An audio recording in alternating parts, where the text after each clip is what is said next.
Turkey has formally asked to join BRICS and would be the first NATO member to request membership in the BRICS bloc. Think about that for a moment.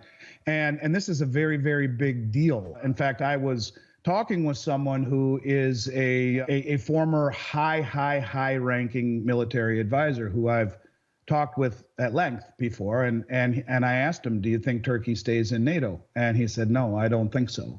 And now this is supposition, but they asked to join the European Union and they were rejected.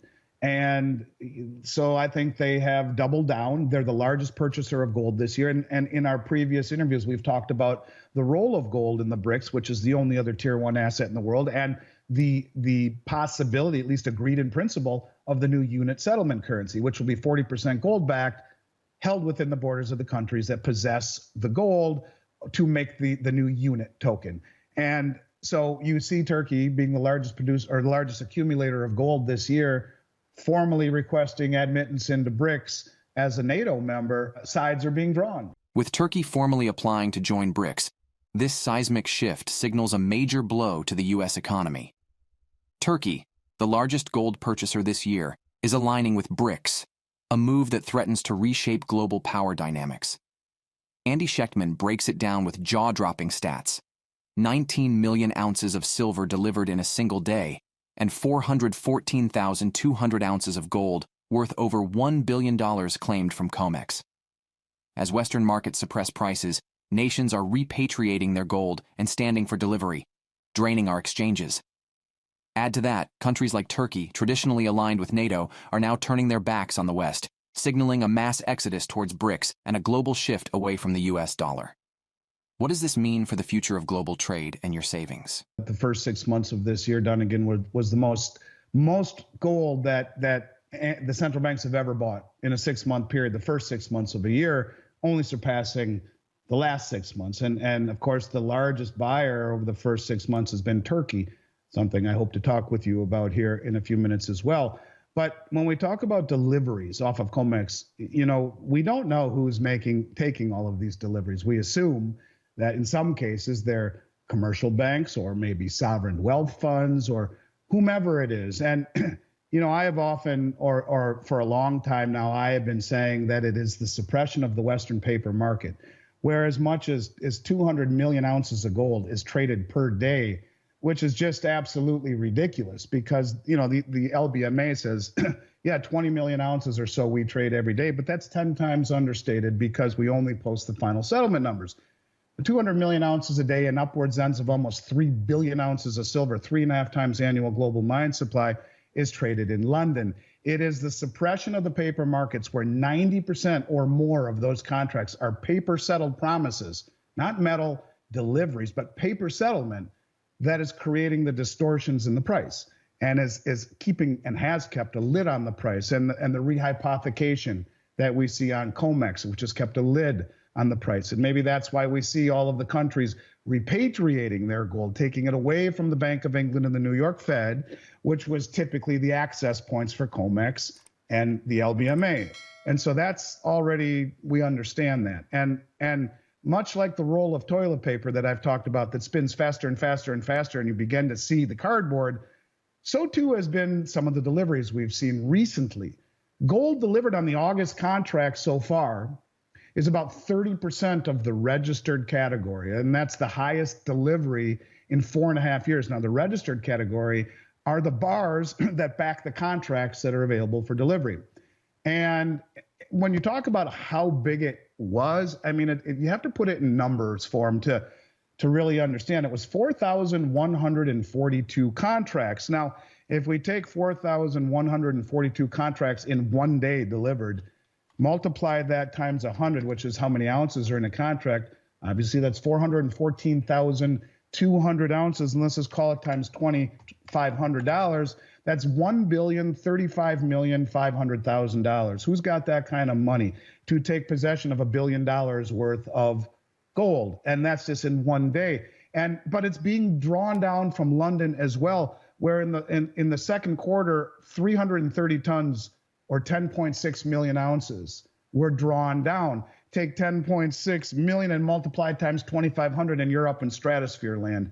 And so you have all of these deliveries in gold. I'll talk about silver next, that are coming off of the exchanges because of the stupidity of the Western system that allows these commercial banks to suppress the price. And maybe they're being told from above. But the thing of it is that when these exchanges were established, long before the countries standing for delivery were coordinated, motivated, sophisticated, and wealthy, they offered a delivery mechanism, which usually never was activated or used. 1% or less of contracts in COMEX would stand for delivery, and now the number's much more. But let's talk about silver, which is crazy, because just a couple of days ago, which would, I believe, be the September contract, we saw 3,830 silver contracts stand for delivery at 5,000 ounces apiece. That's 19,150,000 ounces of silver that were delivered just a couple of days ago. And when you talk about the size of these deliveries, it's insanity. And so we are seeing structural deficits in silver again, which will be the fourth year in a row. And yet the price is being capped, as that capping is incentivizing big players to draw down to the point of 19 million ounces in one day. Now, it's not all one player, but suffice it to say, for an exchange like the COMEX, who had 19 million ounces delivered on the first day of the September contract, to see that happen when no one really ever stood for delivery, it should be very, very, very eye-opening. And to see the same kind of thing on gold should be very, very, very eye-opening. It is the draining of the exchanges that people in the West are ignoring. And this goes right into Zoltan Pozsar's belief that he or she who has the commodities wins. So if I admire anything about the way that these countries, and I don't know how much of it is adversarial countries and sovereign wealth funds standing for delivery, and how much is the people in the know here, which I'm sure is a lot. But one thing I do admire about those who are standing for delivery and draining the exchanges is the methodical way in which they're doing it. And they're not doing too much to create Sunday evening news fodder. I mean, heaven forbid they ever talk about gold or gold being drained off of COMEX on the evening news or on Fox or CNBC or whatever, but enough to where it just glides on by, and month after month after month after month, we now see statements from the LBMA saying that they have the lowest amount of silver that they've had since they started keeping records in a 140-year-old exchange. Where's it all going? It's the stupidity of the way we price things, which is then incentivizing people to activate that frequently never or that rarely used clause of standing for delivery that is now becoming a release valve, if you will, and just plundering and draining the exchanges at our expense. Yeah, well, we know from the meeting in Novograd a few weeks ago that 59 countries have formally applied, and we don't know which ones they are. We have some ideas. But one thing that did just get publicized on Monday, Bloomberg said that Turkey has formally asked to join BRICS and would be the first NATO member to request membership in the BRICS bloc. Think about that for a moment. And this is a very, very big deal. In fact, I was talking with someone who is a former high-ranking military advisor who I've talked with at length before. And I asked him, do you think Turkey stays in NATO? And he said, no, I don't think so. And now this is supposition, but they asked to join the European Union and they were rejected. And so I think they have doubled down. They're the largest purchaser of gold this year. And in our previous interviews, we've talked about the role of gold in the BRICS, which is the only other tier one asset in the world, and the possibility, at least agreed in principle, of the new unit settlement currency, which will be 40% gold backed, held within the borders of the countries that possess the gold to make the new unit token. And so you see Turkey being the largest producer or the largest accumulator of gold this year, formally requesting admittance into BRICS as a NATO member. Sides are being drawn. Sides are being chosen. And, you know, you got guys like Jim Willey who admittingly, he will say things that I've never heard before. And sometimes they sound outlandish and very often they come true. So I'm not disparaging his sources.